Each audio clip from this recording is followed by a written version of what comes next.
저를 바라보고 계시죠? 잠시 눈을 감아 볼까요? 잠시 저를 보지 마시고 눈을 감아 보세요. 지금 이 순간 여러분 곁에 아무도 없습니다. 핸드폰도 없습니다. 아무 소리도 없습니다. 여러분 혼자입니다. 지금 혼자 있는 그 고요 속에 여러분 마음속에서 가장 먼저 올라오는 감정은 무엇입니까?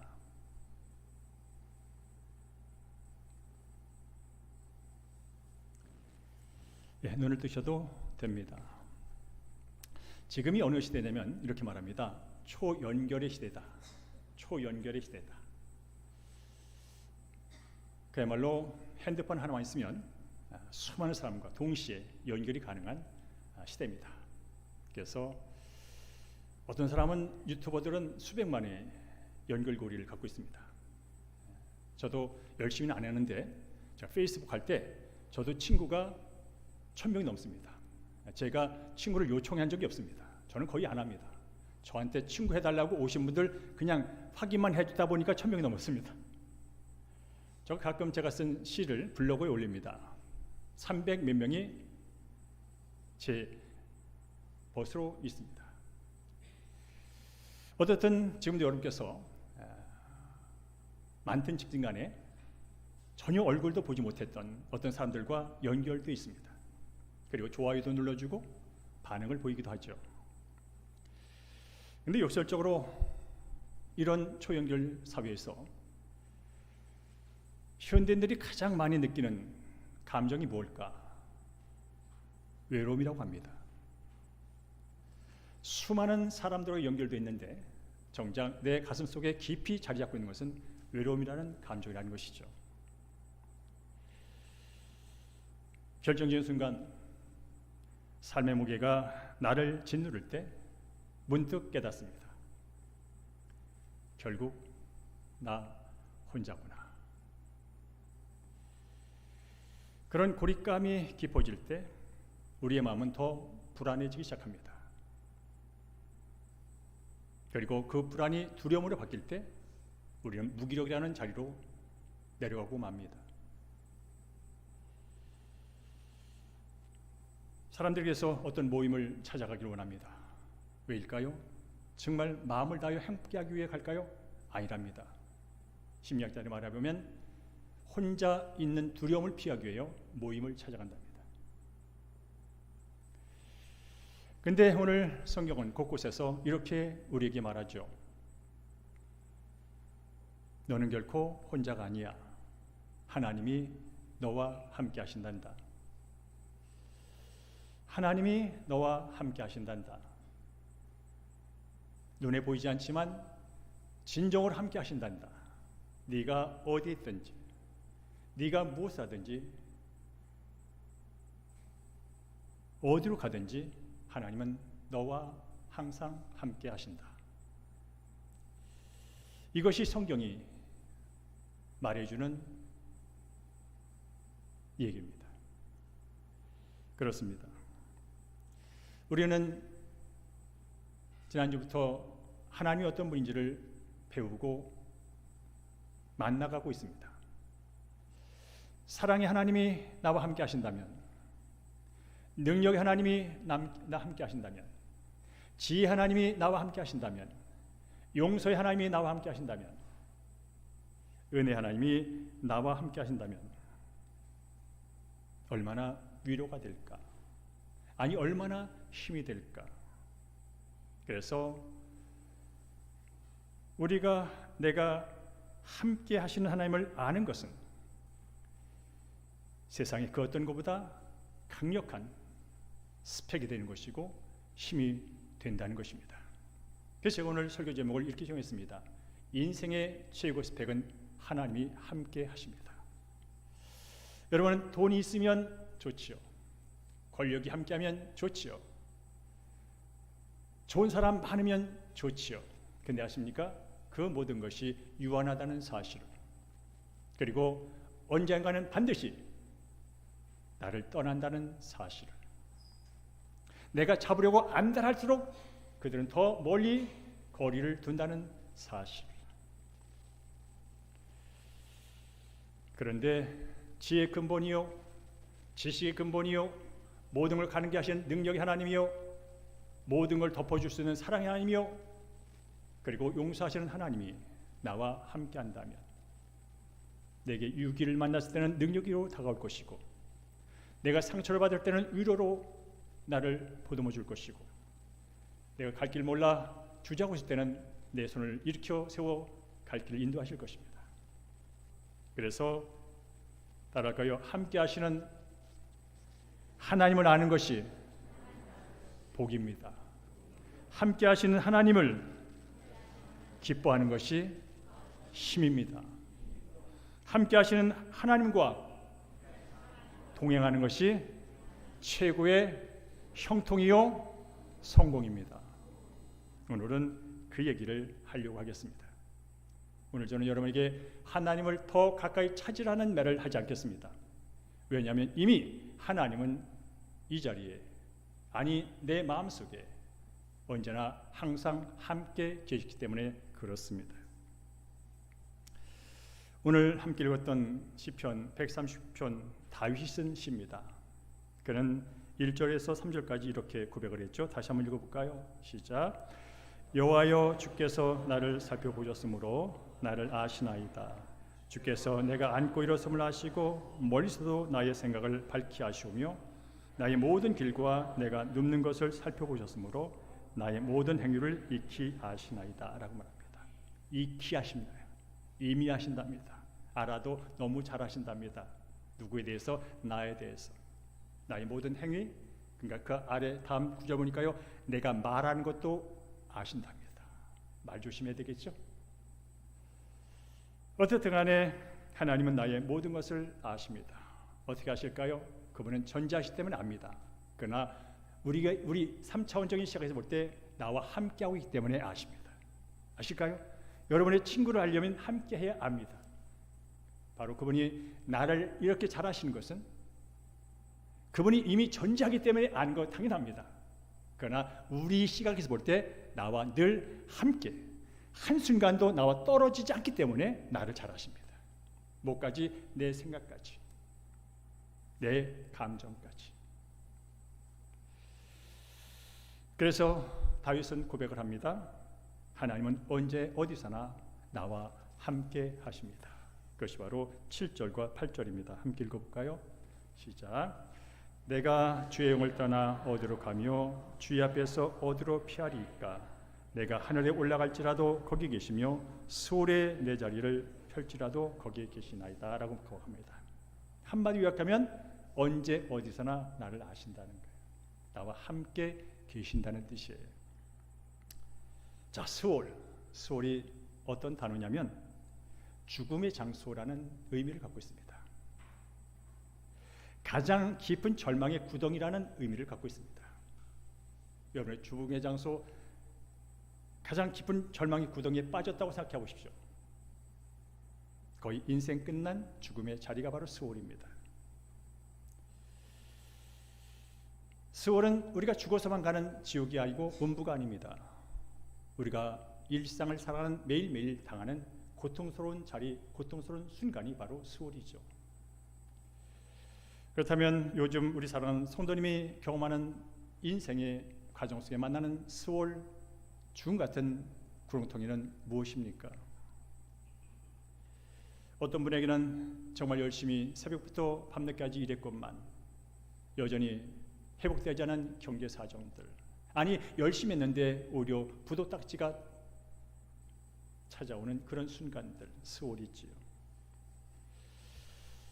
우리 청년들에게는 열심히 공부하여 졸업까지 했는데 취업의 길이 열리지 않아서 계속 막히는 것을 경험할 때마다, 합격이라는 딱지가 아니라 불합격이라는 통지가 올 때마다 느끼는 그런 자리가 수월이죠. 어떻든 이런 종류 저런 종류 수만 가지 수월 때문에 지금도 이 순간도 많은 사람들이 새벽에 잠을 설치고 이불 속에서 눈물을 흘린 사람이 한둘이 아닙니다. 왜냐하면 인생 가운데 만난 수월 때문에 그렇습니다. 사랑하는 성도님, 최근에 아무도 없는 적막한 새벽 2, 3시쯤에 깨어나 이불 속에서 눈물을 흘린 적은 없으십니까? 소리도 못 내고 이유도 설명하지 못하고 그저 끙끙대는 어떤 상황을 맞이하고 있는 분이 한두 명은 있을 수 있다는 것입니다. 그런데 오늘 시편기자는 말합니다. 스올에 내 자리를 펼지라도 거기 계시나이다. 이불 속에서 아무에게도 말 못하고 그저 눈물날 흘리는 그 속에도 하나님이 계시다는 것입니다. 여러분, 그것이 어떻게 가능할까요? 예레미야서는 이렇게 말합니다. 우리 함께 23장 24절 읽어볼까요? 시작. 여호와가 말하노라 나는 천지에 충만하지 아니하냐. 충만하지 아니하나. 이건 뭐냐면 하나님이 안 계신 곳이 없다는 거예요. 안 계신 0.0011cm도 없다는 거예요. 그야말로 이 우주 지구에 충만히 거하신다는 거예요. 우리의 상상으로는 이해되지 못하시지만 영이신 그분은 지금 내 옆에 내 안에 어떤 공간 빈 공간이 없다는 거예요. 하나님이 없는 빈 공간이 없다는 거예요. 그러니까 알죠. 그래서 도망쳐도 알죠. 거기도 계시니까. 피해도 알죠. 거기 계시니까.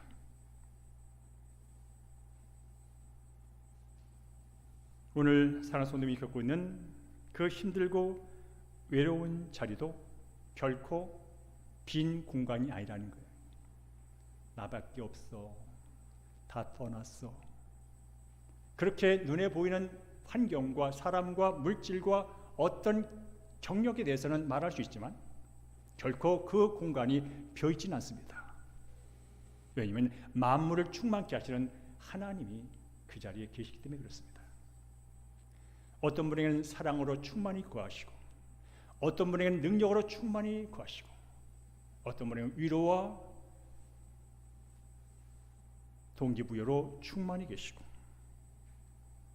그래서 여러분 이것을 여러분 믿는다면 나 혼자라는 고립감을 느낄 때 그때는 어떤 시간이면 그야말로 아무것도 방해받지 않고 하나님과 독대할 수 있는 시간이구나. 사람도 없으니 신경 쓸 거 없고 하나님과 독대할 수 있는 최고의 시간이 바로 내가 아무것도 없다고 느끼는 빈 공간처럼 느끼는 그곳에 하나님만 직접 단도직입적으로 만날 수 있는 절호의 기회라는 것이죠.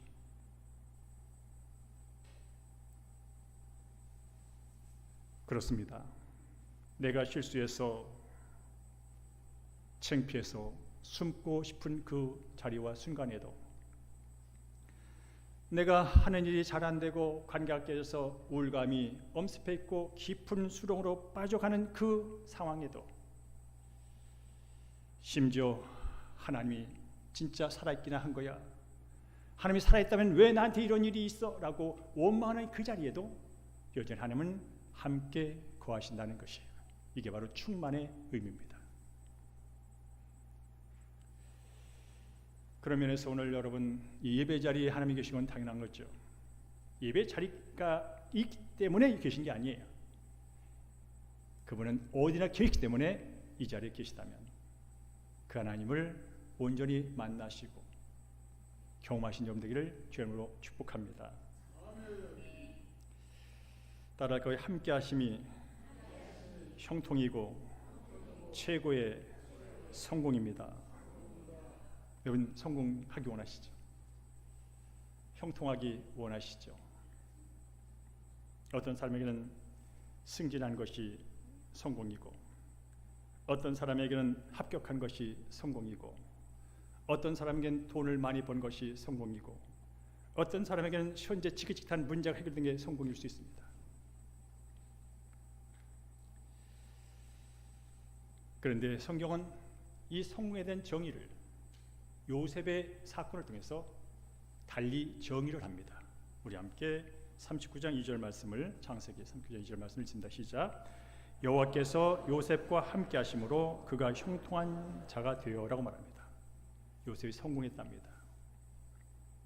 성공했지요. 한 나라의 그 당시 최고의 제국의 제2인자가 됐으니 성공했지요.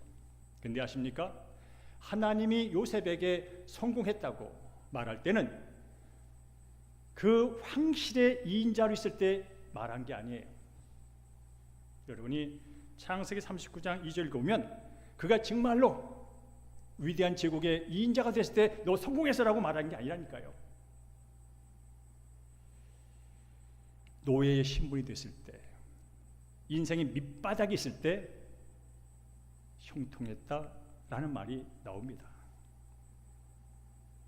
그야말로 불행의 한가운데 절망의 한복판에 있을 때 제 성공의 인생이야 라고 표현이 된다는 것입니다. 왜 그랬을까요? 하나님이 함께함으로 그랬답니다.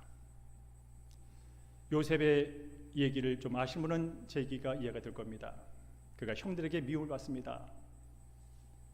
미움이 극에 달하면 죽음으로 이어집니다. 그래서 형들이 이 동생을 죽이려고 구덩이에 집어넣습니다. 극도로 죽음의 두려움 앞에 구덩이에 던져졌을 때, 그때 하나님은 요셉과 함께 하셨습니다. 그래도 형제인데 죽일 수는 없지. 그래서 그들 요셉을 종살이로 팝니다.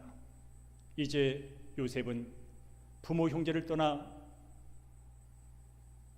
노예가 되어서 팔려가는 인생, 미래에 확실한 점은 아무것도 없고 나를 돌봐주고 나를 알아줄 사람도 하나도 없는 어떤 미지의 세계로 이동할 때,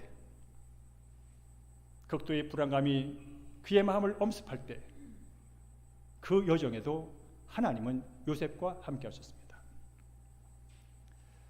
어떻든 그는 종으로 팔려갔습니다. 애굽 왕실의 친위대장 보디발의 집에 종으로 팔려갔습니다. 함께함으로, 하나님이 함께함으로 인정을 받습니다. 사람들이 말합니다. 너 하나님이 함께하는구나 하면서 형통 성공에 대한 인정을 받습니다. 그런데 그 보디발의 아내가 문제입니다. 요셉을 꼬드깁니다. 잘생겼나 봅니다. 건장했나 봅니다. 그때 그는 그 주인 여준의 유혹을 뿌리칩니다. 그 결과 그는 수모를 당합니다. 모욕을 당합니다. 뭐라고요? 주인집 여인을 겁탈하는 아주 못된 인간으로 취급을 받습니다. 그때 그의 감정이 어땠을까요? 그때 심정이 어땠을까요? 그때 그 말할도 못하는, 누구에게 말해봐야 인정도 못 받는 그 상황에도 하나님은 요셉과 함께 하셨습니다. 그리고 그의 감정과 그의 마음을 만져주셨습니다. 결국 감옥에 갇혔습니다.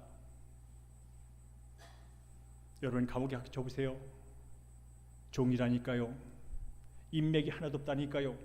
친척도 없고 친구도 없고 형제도 없다니까요. 어느 누구에게 SNS 칠 수 있는, SOS를 칠 수 있는 아무런 연결고리가 없다니까요. 이제 여기서 죽는구나, 이제 내 인생이 여기서 끝나는구나 라고 하는 그 상황 속에서도, 그 절대의 외로움과 절망의 순간 속에서도 하나님은 요셉과 함께 하셨습니다. 그래서 그는 형통한 자가 됐습니다. 저는 여기서 형통과 성공의 정의를 다시 정의내기를 원합니다. 세상 사람들은 성공의 정의를 뭔가를 잘해갖고 끝에 맺은 결과를 보며 성공과 형통을 얘기합니다. 끝이 나쁘면 다 나쁜 겁니다. 그러나 요셉의 얘기를 통해서 저는 깨달았습니다. 성공의 정의는 끝에 이루어진 어떤 결과물을 보면서 정의하는 것이 아니라 과정 이겨나가는 것이 성공이구나. 과정 이겨났을 때 그 결과물로 나타난 게 최종적인 성공이구나. 근데 아십니까? 최종적인 성공 역시 과정이라는 사실을. 성공에도 끝까지 그 자리에 있을까요? 또 곤두박질 치는 게 인생입니다. 또 수많은 가진 것 때문에 또 고난과 아픔과 상처가 있는 것이 인생입니다. 그래서 계속 성공한 인생은 주어진 상황과 시간과 조건을 그때그때 넘어가는 게 성공입니다. 그러려면 쉽지 않잖아요. 돈도 없고 인맥도 없고 권력도 없고 쉽지 않잖아요. 그때그때마다 위에 계신 그분이 나와 함께함으로 나를 도와주어 그 수치를 이기고 그 감옥을 이기고 그 모함을 이기고 그 아픔을 이길 수만 있다면 그게 바로 성공이지요. 여러분, 그래서 결과만 보고 나는 아직 성공하지 못했어라고 미리 결론 내지 마세요. 오늘 여러분이 주님 안에서 이 자리에 있는 자체가 성공인 줄로 믿습니다. 저는 또 생각을 해봤습니다. 요셉이 그렇게 팔려나가고 종살이하고 모함당하고 감옥에 있을 때 그때마다 하나님 감사합니다, 하나님 고맙습니다, 하나님 함께 하시군요, 그렇게 말했을까요? 그러지 않았을 거예요. 요셉도 사람이거든요. 성경에는요, 요셉의 하나님께 구하는 기도 내용이 없어. 다윗은 많어. 다윗은 많아요. 화날 때는 저 원수 죽여달라고까지 하나님께 기도를 합니다. 그러나 요셉은 그런 기도 내용이 하나도 없어. 그야말로 침묵이 흘러가요. 근데 성경은 분명히 말합니다. 요셉이 기도가 없었어도, 요셉이 어떻게 반응했는지 기록이 없었어도 하나님은 항상 요셉과 함께 하셨단다. 이게 성경에 써 있는 거예요. 여러분, 지금 인생을 살면서 어떤 문제 앞에서 기도하실 거예요? 열심히 최선을 다하여 문제 해결을 위해 애쓰실 거예요. 근데 여전히 하나님이 침묵한 것처럼 느껴지기도 할 거란 말입니다. 그럼 분명히 기억하십시오. 하나님이 말씀이 없다고 그분이 나를 떠난 게 아니라는 사실을. 침묵 속에도 여전히 나보다 나를 잘 아시는 하나님께서 나의 온전한 삶을 위하여 일하시고 계신 줄로 믿습니다. 그래서 성경이 말하는 형통의 비밀이 뭐냐면 인생은 변수가 많아요. 변수. 그렇죠? 인생은 변수가 많아요. 여러분, 지금 제가 이렇게 설교하지만 10분 후에, 1시간 후에, 하루에 어떤 변수가 내 인생을 찾아올지 모릅니다. 그러나 변수만 바라보면 인생이 불안합니다. 그때 변하는 상황만 보면서 내가 뭔가를 하려고 계속 애쓰면 중요하지만 불안은 떨칠 수가 없습니다. 그러나 수학에는 절대적인 상수라는 게 있어요. 일정한 수가 있어요. 변하지 않는 수가 있어요. 여러분, 내 삶의 상황과 조건들은 계속 변수 바뀔 거예요. 그러나 나와 함께 하시는 하나님, 그분은 결코 변하지 않고 내 마음과 내 삶과 내 사건과 내 상황을 붙드시고 나로 하여금 형통의 길을 가도록 일하고 계신 줄로 믿습니다. 그걸 붙드는 거예요. 신앙은 다른 게 아니에요. 예수 믿는 사람과 다른 사람의 차이는 다른 게 아니에요. 예수 믿지 않는 사람은 나의 능력과 상황을 계속해서 비교하면서 거기서 뭔가를 해보고 애쓰고 쓰며 살아가는 거예요. 나쁘지 않죠. 그렇게 해야죠. 그러나 우리는 상황과 변수에 초점을 맞추지 않습니다. 변수를 맞다 가는 겁니다.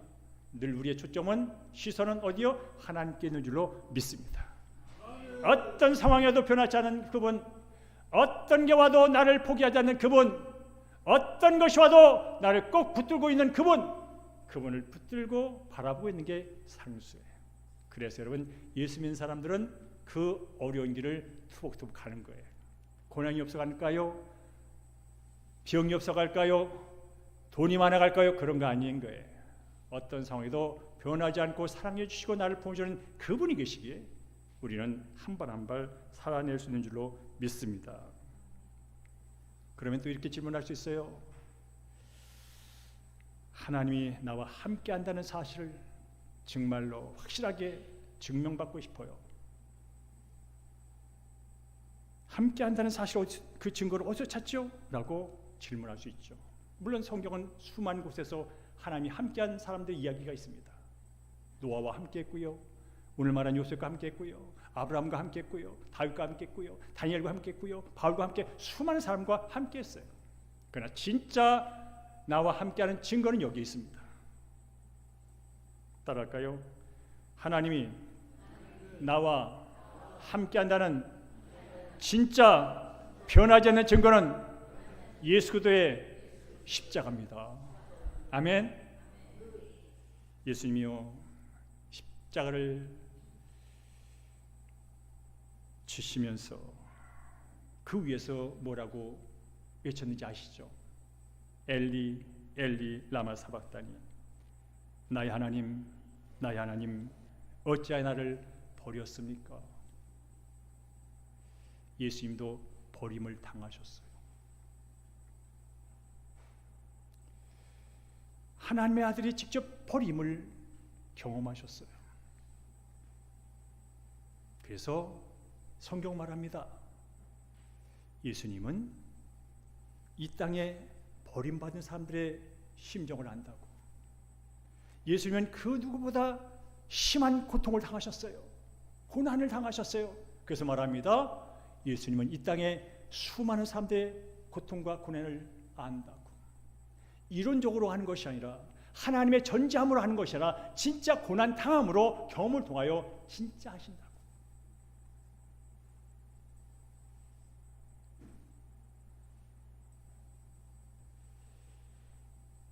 죄인인 인간이 하나님께 갈 수 없어.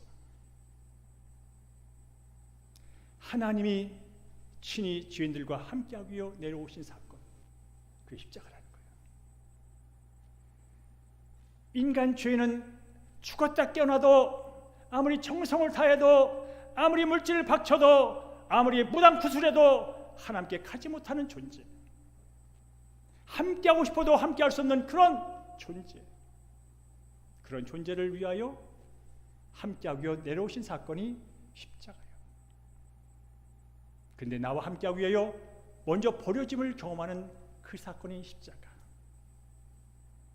버려졌던 나를 다시 거둬들기 위하여 대신 버려지는 그 일이 십자가.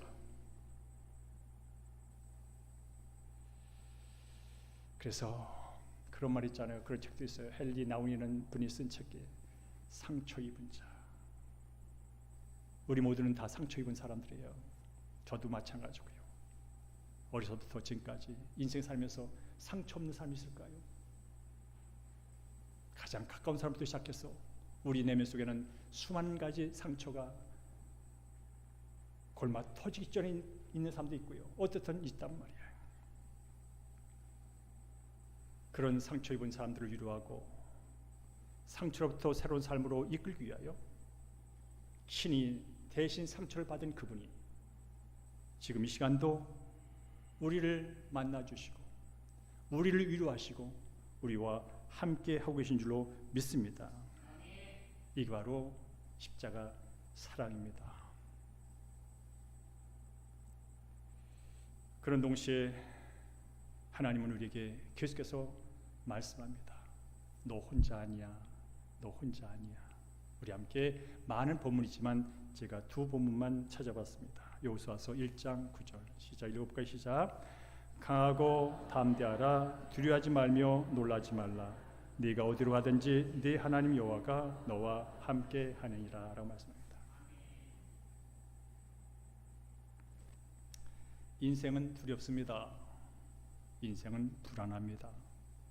많이 가져도 불안하고요. 대통령이 돼도 불안합니다. 불안하면 사람들이 사고를 칩니다. 근데 성경에서 말합니다. 불안할 것도 없어. 걱정할 것도 없어. 내가 너와 함께 하고 있다고. 사람들은 거기까지는 가줄 수 있어. 돈은 거기까지는 해줄 수 있어. 권력은 거기까지 감당해 줄 수 있어. 근데 끝까지는 못 가. 사람 말이야 내게 이익이 안 되는 순간 다 쳐버리는 게 사람이야. 목사도 마찬가지고 사람 말이야 웃으며 다가오지만 그 내면 속에는 이익이라는 자기 중시성이 기반되어 다가오는 거야. 이것은 사람을 비하시키는 언어가 아니야. 하나님이 떠난 죄성을 가진 사람들의 기본적인 모습이야.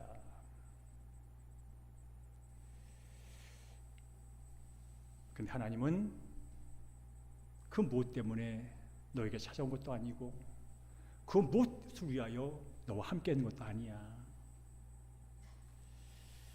그래서 신명기 31장 주에 이렇게 기도하랍니다. 우리 함께 읽어볼까요? 시작. 강하고 담대하라. 두려워하지 말라. 그들 앞에서 떨지 말라. 이는 네 하나님 여호와가 그와 함께 가시며 결코 너를 떠나지 아니하시며 버리지 아니할 것입니다. 말씀합니다. 여러분, 애굽을 나온 이스라엘 백성들이 광야에 있습니다. 여길 봐도 광야, 저길 봐도 황야. 먹을 것도 변변치 않고 밤에는 춥고 낮에는 뜨겁고 밤에는 맹수가 으르렁대고 나오긴 나왔는데 과연 그 정착지에 제대로 도착은 할 수 있을까? 그렇게 두려움에 떠는 백성들에게 하나님 말씀합니다. 강하고 담대하라. 두려워하지 말라. 가나안 땅은 이미 정착된 정착 주민들이야. 그들은 이미 성을 견고하게 쌓아놓고 우리를 못 들어오게 막을 거야. 과연 우리가 그들과 싸워서 이길 수 있을까? 과연 정복이 가능할까? 그때 말합니다. 걱정하지 마라. 내가 함께 간다. 결코 떠나지 않아. 결코 광야에 버리려고 니들 데리고 난 거 아니야. 저 가나안 땅에 그 가나안 주민의 화살에 맞아 칼에 맞아 죽을 시체를 만들기 위해 너희를 데려온 거 아니야. 그러니 나를 믿고 나와 함께 감을 믿고 가면 돼. 여러분, 믿음 가운데 이 믿음 중요합니다. 왜 사람들이 하나님을 제대로 못 믿을까요? 너무나 많은 사람이 끝까지 너와 함께하고 있다가 떠난 게 한두 번이 아니야. 다른 사람 몰라도 나는 너를 책임진다고 말했지만 결국 그렇게 말하고 떠난 사람이 한둘이 아니야. 그래서 우리는 이미 알고 있어요. 사람은 끝까지 믿을 수 있는 존재가 아니라는 것. 심지어 그것이 부모일지라도, 그것이 심지어 형제일지라도 돈 앞에 갈라지고 자존심 앞에 갈라지는 것을 우리는 신문 아니라 매스컴 아니라 내 일상에서 경험하기 때문에 그렇습니다. 누구를 믿겠습니까? 그래서 하나님마저 믿는 데 어려움이 있습니다. 과연 하나님이 그럴까? 나를 그렇게 눈에 보면서 같이 살아왔는데도 나를 버리는데 보이지 않는 하나님이 과연 그럴까? 그래서 하나님을 믿기가 힘들 때 그런 믿음 뭡니까? 말씀을 믿는 겁니다. 신실하신 하나님을 믿는 겁니다.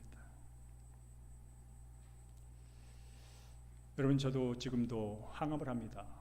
3월 24일 날 6차를 합니다. 저는 침상과 천장 사이를 늘 지금도 헤매고 있습니다.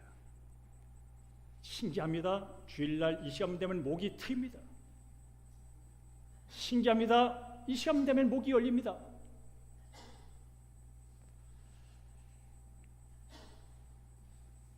저는 이사야서 43장 말씀,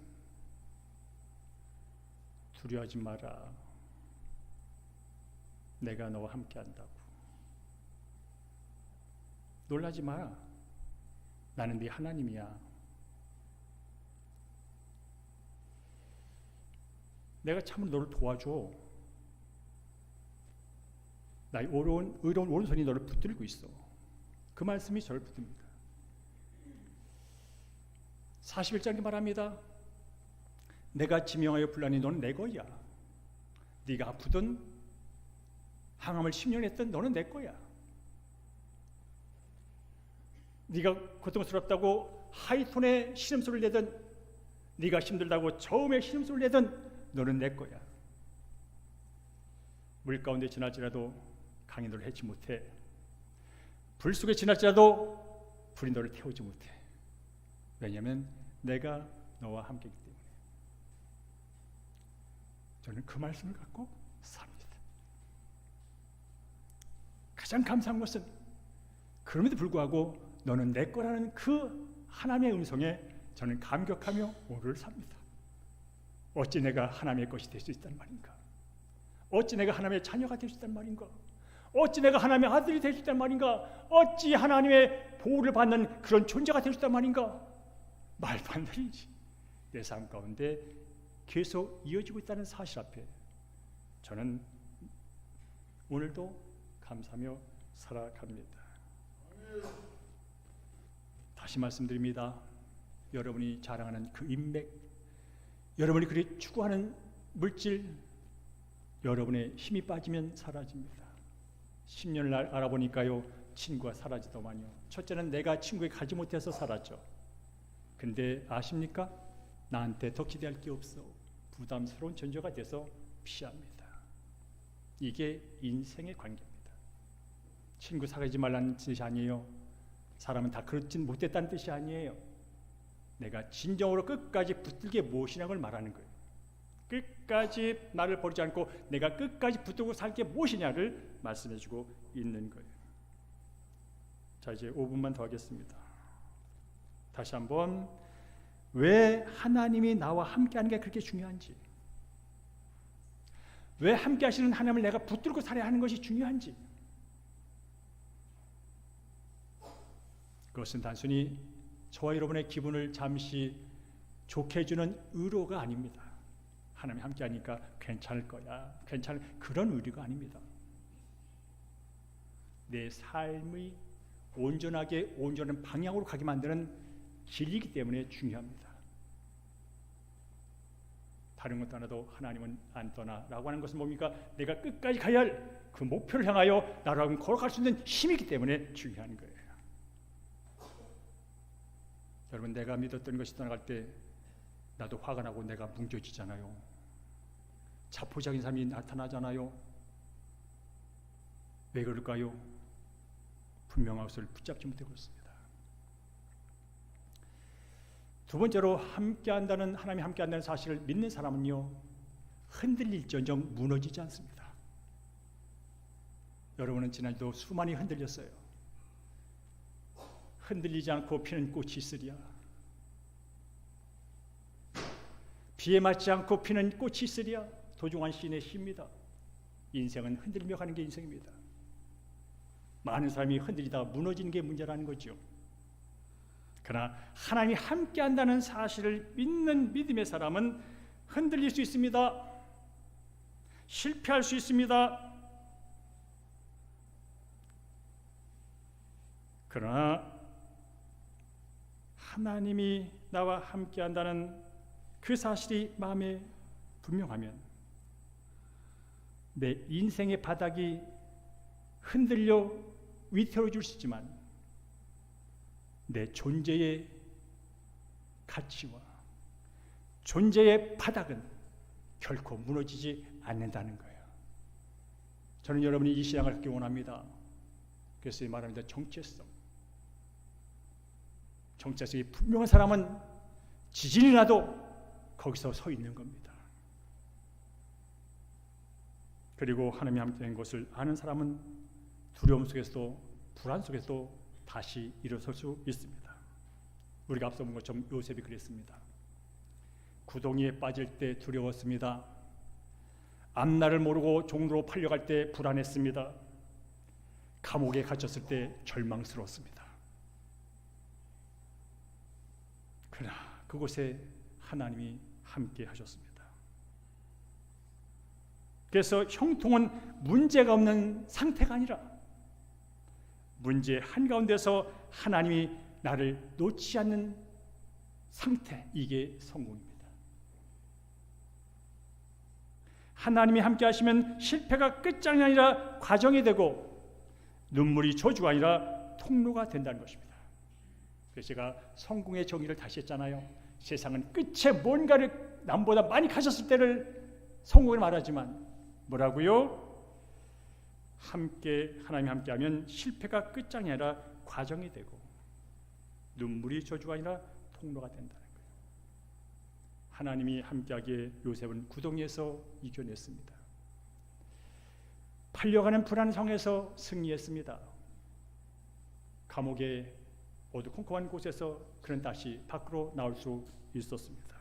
이게 성공 아니고 무엇이겠습니까? 이게 형통 아니고 무엇이겠습니까? 절망하지 않고 다시 시작할 용기, 비굴해지지 않는 담대함, 오늘을 견디게 하는 힘이 어디서 난다고요? 하나님이 나와 함께 한다는 믿음에서 나온 줄로 믿습니다. 현대는 내 주변에 사람은 많아도 진정으로 내 마음 들 곳은 없다 말하지 않습니까? 그러나 성도는 다릅니다. 아무도 내 마음을 몰라줘도, 아니 나이가 없으므로 내가 힘이 빠짐으로 떠날지라도 끝까지 버리지 않아, 포기하지 않아 너와 함께한다. 예수 말씀했죠. 내가 세상 끝날까지 항상 너와 함께할 거라고. 하나님은 내가 설명하지 못해도 나를 아십니다. 하나님, 내가 깊은 밤속에 이불 속에서 침상과 천장 사이에 혼돈스러운 공기 흐름 속에서